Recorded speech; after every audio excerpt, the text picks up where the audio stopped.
Pernah nggak sih lu ngerasa penghasilan lu sekarang udah jauh lebih besar dari dulu, tapi tabungan tetap segitu-gitu aja?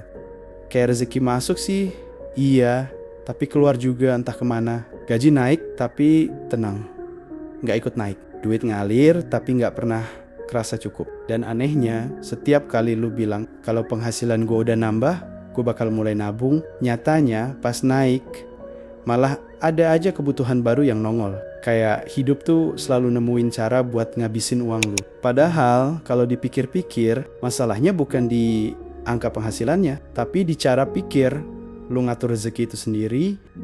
Lu lihat deh, banyak orang capek kerja dari pagi sampai malam.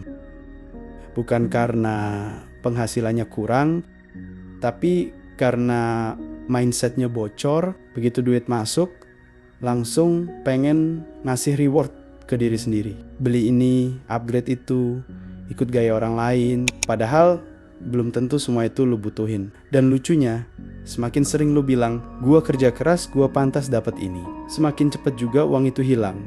Kenapa? Karena di dalam hati, lu belum belajar ngebedain antara pengakuan dan kebutuhan. Mindset bocor rezeki itu bukan cuma soal boros, itu soal cara pandang. Banyak orang dapat uang, tapi gak pernah belajar ngerasa cukup. Setiap kali lihat orang lain punya yang lebih, muncul dorongan halus buat nyimbangin. Dan itu berbahaya karena yang lu lawan bukan lagi kebutuhan, tapi ego.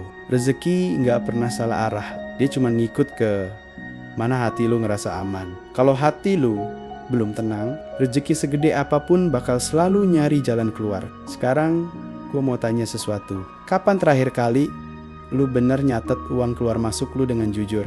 Atau kapan terakhir kali lu ngerasa bersyukur waktu lihat saldo? Bukan malah nyesek. Banyak dari kita bukan miskin uang, tapi miskin kesadaran. Kita sibuk nyari tambahan, tapi gak pernah belajar menata yang udah ada. Sampai akhirnya kejebak dalam siklus. Kerja dapet, habis, mulai lagi. Dan terus gitu aja, tanpa arah yang jelas. Tapi tenang bro, mindset bocor rezeki itu bisa ditambal. Bukan dengan cara kerja lebih keras, tapi dengan cara kerja lebih sadar. Mulai dari hal kecil, catat setiap pengeluaran, bedain mana kebutuhan dan mana gengsi. Jangan buru-buru upgrade gaya hidup setiap kali penghasilan naik. Rezeki bukan cuma angka di rekening, tapi juga rasa tenang waktu ngelihat angka itu nggak nentuin bahagia lo. Dan satu hal yang gue pelajari, uang datang ke orang yang siap menata, bukan cuma yang sibuk mencari. Jadi mulai sekarang, daripada mikir gimana caranya gue dapat lebih banyak,